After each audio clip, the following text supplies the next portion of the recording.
طيب، خليني اقول لك كده على كابل اليو تي بي قبل ما اروجه. طبعا زي ما انتم عارفين إن كابل اليو تي بي فيه تفاصيل طبعا كتيره من حيث السرعات وكل حاجه، وكلهم بيأدوا نفس المهام، يعني كلهم بيعملوا نفس المهام. فطبعا احنا كده اختصرنا موضوع الكابلات عشان ما نطولش طبعا فيه في الكورس. وطبعا في تفاصيل كتير لو حبيت مثلا تسرش عليها في موضوع الكابلات، فانا طبعا بختصر لك موضوع الكابلات، الحاجات الاساسيه طبعا اللي احنا عايزين نعرفها في اللي احنا ان شاء الله نشتغلها في حياتنا العمليه. وزي ما قلت لك ما احناش عاوزين نطولش في الكابلات، وزي ما قلت لك انا بعرفك الحياه العمليه بتاعه الكابلات. وكمان خليني اقول لك ان اكتر الكابلات اليو تي بي بتكون فيها بتستخدم الكونكتور ده اللي هو اسمه ار جي 45. طبعا الكونكتور ده موجود في اي كابلات اليو تي بي زي ما انتم عارفين، وكلنا عارفين شكل الكونكتور ده. طبعا اسمه ار جي 45 زي ما انتم شايفين الكونكتور. وطبعا لازم تكون حافظ الكونكتور ده طبعا، لان احنا انت كراجل متخصص بالشبكات لازم انك تكون حافظ شكل الكونكتور ده وتكون حافظ اسم الكابل.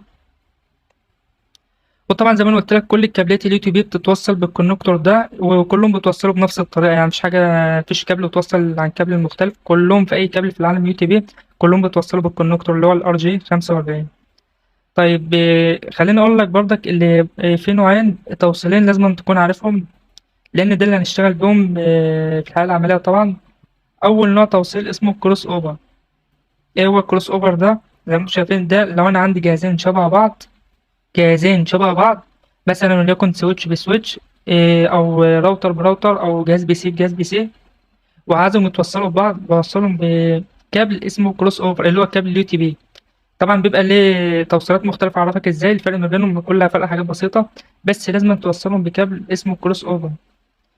يعني انا مثلا لو عندي جهاز بي سي بجهاز بي سي وعايز اوصلهم ببعض يكونوا متوصلين ببعض بحاجه اسمها كابل كروس اوفر. الراوتر براوتر بكابل كروس اوفر، طبعا ده كلنا هنعرفه في برنامج الباكيت تراسر، انا اقول لك توصلهم ازاي. اي حاجه طبعا زي ما انا قلت شبه بعض، اي اجهزه ديفايس، حاجات اجهزه شبه بعض، طبعا بتوصله بكروس اوفر. وطبعا الكلام ده طبعا ستاندر بينطبق على كل الشركات، سواء بقى شركه كابلات او شركه اجهزه. وطبعا الالوان ثابته في اي شركه بتصنع كابلات، اي شركه في العالم بتصنع كابلات هي الالوان ثابته متغيرش. وزي لو انا عندي جهازين شبه بعض زي ما انا قلت بتوصلهم بكابل كروس اوفر، وده بيكون ليه ترتيب معينه هعرفها لك دلوقتي. طيب نيجي بقى لو انا عندي جهازين مختلفين عن بعض، يعني احنا قلنا في الكروس اوفر عندي مثلا سويتش بسويتش بوصلهم بكابل كروس اوفر. طيب لو انا عندي جهازين مختلفين وليكن جهاز بي سي بجهاز سويتش، بوصلهم بكابل اسمه ستريت اللي هو او ستاندرد. طب ايه الجهازين المختلفين؟ زي ما قلت لك راوتر بسويتش، جهاز بي سي بسويتش، سويتش براوتر، وهكذا. طب دلوقتي كل نوع توصيل ليه ترتيب الوان معين، يعني مثلا كل نوع في الكابل بيكون ليه ترتيب الوان معين. ايه الحكمه بقى؟ الحكمه من ان لما بوصل الطريقه دي بتاعه التوصيل دي زي الكروس، مثلا زي الكروس اوفر زي ما انا قلت والسترين، مع انهم نفس الكابل طبعا، هما نفس الكابل ولكن في فردة سلك بجيبه مكان فردة تانية، زي ما انت شايف كده بيكون فردة مختلف عن فردة، يعني ببدل الفردة دي بالفرد مكان الفردة دي ببدلهم مكان بعض. طب ليه بعمل كده؟ لأن أنا عندنا مثلا جهاز البي سي، عندنا فيه أول بناية زي ما انتم شايفين، أول بناية مثلا في السلك مثلا دي اللي هي الفردة دي بتكون سن، بتكون إرسال، لازم نستقبلها في نفس البناية، قصاده في السويتش في الناحية التانية استقبال. يعني مثلا عندي جهاز كمبيوتر فيه أول بناية متوصلة بيه مثلا بتكون في البناية دي بتكون حاجة اسمها سن، لازما البناية اللي قصادها في الناحية التانية في نفس الكابل في نفس الفرد السلك لازما بتكون في نفس الخط بتاع، لازما بتكون استقبال، يعني في الناحية التانية بتكون استقبال، يبقى إرسال بيبعت استقبال. عشان كده الكابل ده اسمه استريت، يعني خط مستقيم بيخرج من البناية الأولى، يخرج مستقيم يروح يسمع في أول بناية في السويتش من الناحية التانية، وده طريقة توصيل الاستريت. تمام. طيب لو أنا مثلا هوصل بجهازين كمبيوتر ببعض، هتكون ازاي؟ وعندي مثلا اول بنايه في البي سي ارسال، والبي سي التاني مثلا في اول بنايه برضو ارسال، يعني انت مثلا لو احنا هنتكلم مثلا بالكابل اللي هو ستريت زي ما انا قلت ما ينفعش نوصل جهازين ببعض. ازاي مثلا نكون مثلا اول بنايه هنا في البي سي بتعمل ارسال، بتعمل سنت، تمام. وفي الجهاز التاني نفس البنايه على نفس الخط المستقيم بتعمل سند برضه. يعني انت ازاي، انت المفروض هنا سند وهنا استقبال، طبعا مش هينفع طبعا الطريقه العمليه ان هم يتوصلوا ببعض. ازاي يعني بقى بالمنطق ان ارسال هيبعت الارسال؟ يبقى طبعا ده ما ينفعش. عشان كده بوصل حاجه اسمها كروس اوفر زي ما انا قلت. طيب بعمل الكابل ده ازاي؟ بيكون طبعا نفس الكابل ده لكن ببدل طرفين. يعني ببدل مثلا طرفين زي ما انتم شايفين الطرفين دولت مثلا ببعض، عشان اول فرده تعمل ارسال، الفردة التانية تكون عكسها تعمل استقبال. يعني الفردة دي مثلا لما أكون عاملها طبعا بوصلها بجهاز الكمبيوتر دي بيكون الفردة الاستقبال، الناحية التانية بعكس الفردة بتاعتهم عشان يعمل استقبال على طول. إنما لو عملت إرسال ونفس الكابل على نفس الخط المستقيم هيكون إرسال، ده طبعا ما ينفعش. لازم أن تكون عكسها تكون استقبال. بعكس البناية بتاعتها عشان تستقبل مثلا الاستقبال من جهاز الكمبيوتر. عشان كده بنسميها كروس اوفر. طيب هنعمل كده ازاي؟ اوريك طبعا فيديو ازاي بنقرج الكابل وهنشرح عليه وهو شغال. فخليني كده اقول لك مراجعه سريعه الفرق ما بين الاسترين والكروس اوفر. كروس اوفر طبعا، كروس اوفر زي ما انا قلت سويتش بسويتش، راوتر براوتر. طبعا كل اجهزه ديفايس شبه بعض بيكون حاجه اسمها كروس اوفر. اللي عندي مثلا قاعده شاذه واحده بس، الجهاز الكمبيوتر متوصل براوتر، وطبعا دول جهازين مختلفين يعني المفروض يتوصل بكابل ستريت. طبعا انا قلت اي جهازين مختلفين المفروض يتوصل بكابل ستريت. الا دي مثلا دي قاعده شاذه طبعا، احكي لك عليها ليه بنوصل كابل كروس اوفر براوتر بجهاز كمبيوتر، مع ان ده طبعا احنا بنقول جهازين مختلفين مش شبه بعض. طبعا ده ان شاء الله قدام في الدرس اعرفك ليه بتوصلوا مع بعض. وخلينا كده عشان ما نطولش عليكم، خلينا كده اوريكم فيديو بازاي نقرج الكابل واشرح لك كل حاجه فيه ان شاء الله بالتفاصيل. طبعا زي ما حضراتكم شايفين في الفيديو،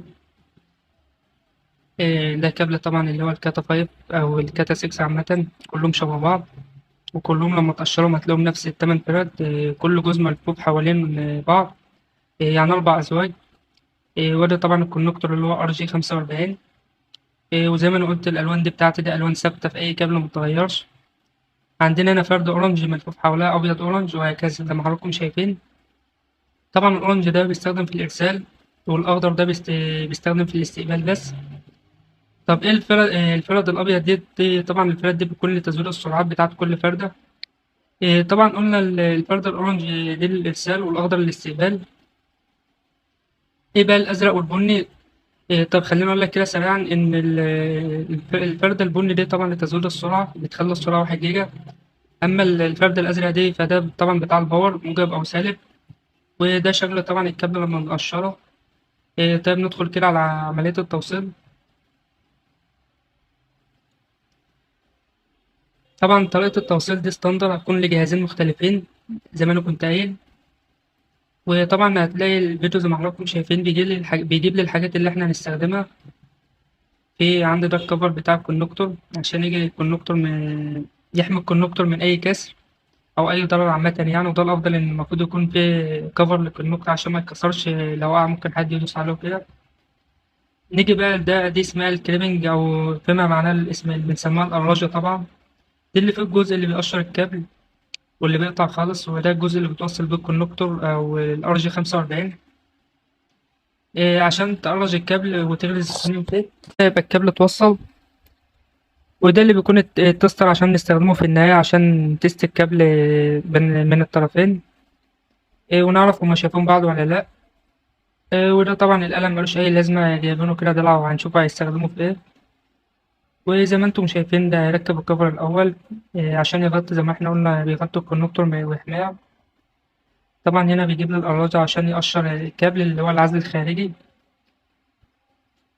كده الفلت بتظهر قدامي. طبعا بيفرق بينهم عشان يعمل ترتيب زي ما احنا قلنا، اللي هو الترتيب اللي هو الاستري أو الستاندر عامة.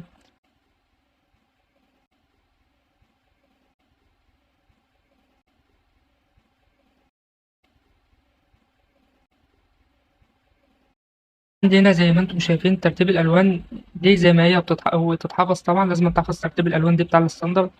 ابيض برتقاني برتقاني ابيض اخضر ازرق ابيض ازرق اخضر ابيض بني بني. وعرفنا طبعا ان البرتقاني ده طبعا للارسال والاخضر للاستقبال. لازم طبعا تضمهم جنب بعض كده، ما يبقاش بينهم مسافات مع ترتيب الالوان طبعا مع مراعاة ترتيب الالوان كده. وهنا القلم ده طبعا جه دوره زي ما احنا قلنا ملوش أي لازمة، بس هو بيجيب لك بيحدد لك المسافة بيخليها سنتي.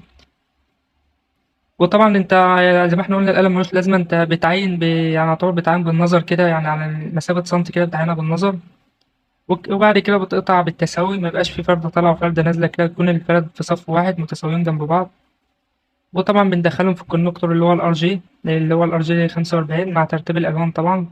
وبعدين بعدين بتخلي الكليبس كده يعدي لجوه عشان تضغط عليه، وبكده الار جي جاهز يدخل الأراجة.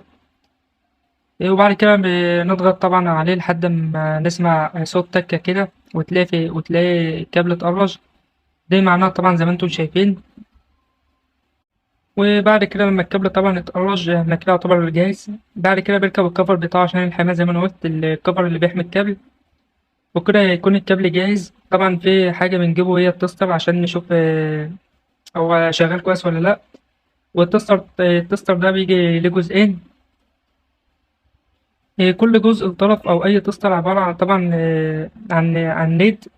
يعني كل تستر من ده جزئين طبعا، كل اللي طرف بيتوصل بالكابل. وطبعا بيكون فيه عبارة عن ليد أو لمبات، كل واحدة من 1 لحد 8.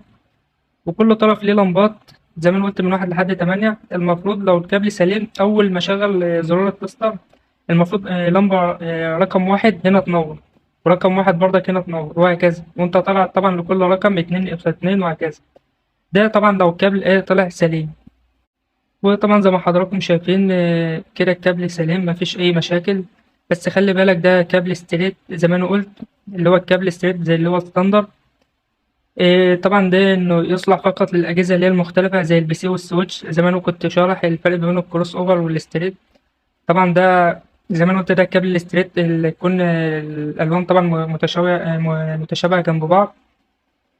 طبعا احنا كده ان شاء الله خلصنا كده موضوع الكابلات كبساطة عنها ان شاء الله. وفي طبعا كلام تاني هنتكلم عليه ان شاء الله في الفيديو التاني. وكده طبعا احنا خلصنا طرق التوصيل، وعرفنا بين الفرق بين الكروس اوفر والستريت، وعرفنا ازاي طبعا نقرج. وان شاء الله انتظرونا بإذن الله في الفيديو التاني.